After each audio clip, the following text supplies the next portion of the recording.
Hi guys, welcome back to my channel. In this video, I am going to explain to you what is dependency injection in Spring Boot and how it actually works. So traditionally, how we instantiate our classes is book pk equals to new book. This is how we used to create our objects in Java. We have to call the new operator to create an instance of the book class. Like this, we can have hundreds and thousands of classes. If we have to create objects every time, then it will be a tiresome job. But Spring Boot comes to help us with its Spring container, which will by default contain all the objects of all the classes we have. So in Spring Boot, we have something called a Spring container. As you can see, the Spring container will contain all the Projo classes and the metadata, and then it will convert it into an usable application. So if we have a number of classes, it will contain the objects of each of the classes or the Pojo objects, and then it will convert it into an usable application. Whenever we need an object, we will just call it through Spring Boot. Let's see how it works in Eclipse. Here I will create a Spring Boot application by going to File, New, then I will go to Other, and here I will search for Spring.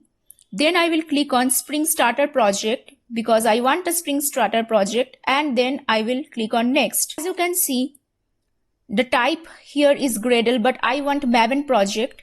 Then the packaging jar, let it be like that. Then the version of JDK I will choose 22. It is the latest version installed in my system. You can select the version which is installed in your system. Then the name of the Spring Boot application, you can give any name. I will give the name as Spring App. So Spring App is the name of my Spring Boot application. And then the package, I can change the package name, or else I can change the group name also. com.rijushree, and the package name will be com.rijushree.the app name, Spring App. Okay, and then click on Next. Now you can add any of the dependencies. You can add Spring Web if you want to create a web project. But for now, I will not add that dependency because I am just showing you how to do dependency injection in Spring Boot. For that, I just need a Spring Starter project. So I will click on Finish. Now, as you can see, we have our Spring app here. If you go to the pom.xml, you can see we have the group ID, artifact ID, and version as per our needs. We can see here that the group ID, artifact ID is as per given, and we have only two dependencies, one Spring Boot Starter and Spring Boot Starter Test. Now straight away go to the folder src main Java. Inside it we have this package com.rijushree.springapp. Inside this we have the class Spring Application. So this Spring App application is the main class which contains the main method from where the Spring Boot application starts running from. So as you can see, we have this function run. So this run function of Spring application will start running our Spring Boot application. Let's create another class. I will create a class laptop. Finish. Here I will have the name and price.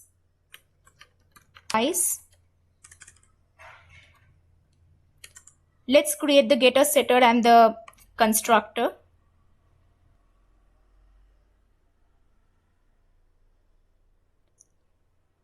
So these are the getter, setters, and the constructor, and let's also create the toString function to print the object later. So this is our toString method. It contains the laptop name, the price. Now, if we want to create an object of this laptop class inside our Spring App application, what we traditionally do is we just call the class laptop and we create an object equals to new laptop. Now if I print the object of this class, let's see the output. So we will right click on run as, click on Spring Boot application. As you can see, laptop name equals to null, price equals to null. So currently we have not assigned any value to this object. That's why the values are coming null. But at least something is getting printed, right? So the object is created. Now let's learn what is dependency injection. Instead of creating the object using new operator, I am just removing this. Now if I remove the new laptop, then it will show an error here. As you can see, the local variable laptop may not have been initialized. So for initializing this, we will call the Spring container. Now the type of Spring container is application context in this case. So application context equals to Spring application.run. So this line will be as usual same. So this line or this statement, Spring application.run, inside which we mention the class which contains the main function. What this function does is, this function creates an object of the Spring container.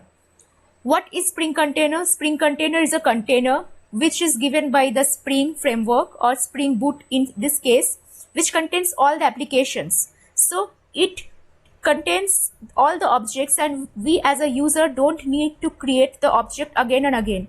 So this application context is imported from org.springframework.context.application context. As you can see from here, I will import the application context, and using this context, now we will call the individual Java beans. So how we will call that? I will use context.getBean function. Now I will call the laptop.class because this particular class object I want. So using the context.getBean function, I will create the object of this laptop bean or laptop class. Now let's save it and run it.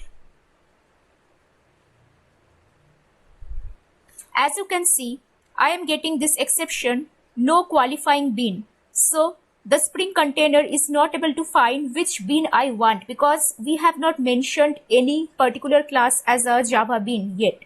So what I have to do is, I have to use the add component annotation on this particular class which I want the object.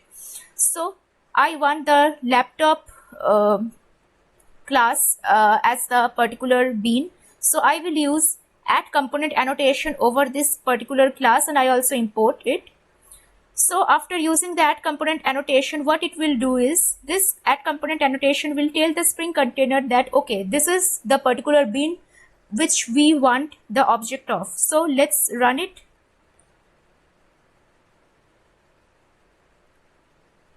Now as you can see, the toString function is printed, laptop name null, price null. So the Spring container is working and it has created an object of this laptop class. Now to give a value to this name and price, what I will do is, I will use add value, HP I will give as the name and the price 50,000, and I also have to import this add value annotation from org.springframework.bean.factory.annotation.value. So let's save it and now see the output. Before that, don't forget to stop the previous running server. Let's run it. As you can see, laptop name HP, price 50,000 is printed. So this is how the Spring IOC container works. This bean container is the IOC container and we can have multiple beans. As you can see here, we have bean A, bean B, and we will create this bean inside the Spring container and we will use dependency injection to shift the control from our side to the Spring Boot container. And it is also called IOC container. Why IOC? IOC stands for inversion of control. So it inverts the control. Instead of the programmer taking control of the object creation, the Spring will take hold of it and the Spring container will be responsible for object creation of each of the Java beans. IOC refers to transferring the control of objects and their dependency from the main program to a container or framework. So as you can see, we will fit the IOC container with Java Pojo class and XML based configuration or Java based configuration or Java annotation. We have used Java annotation in this case, as you have seen. So we will do all this necessary configuration, and the Spring container will create the object and do the dependency injection as needed. So it will give us the working application as a result. So you have already seen the hands-on here. Previously we had created object using new operator, but now what we did is we use the application context class but to store the object of the Spring container. So Spring application.run creates the object of the Spring container, and it is stored in this context, and using get bin function we can call any class and we can create the object and store in that respective class object. Okay, fine. So this is how dependency injection happens in Spring container. If you like this video, subscribe to my channel, like and share. Thanks for watching my video, guys. Have a nice day.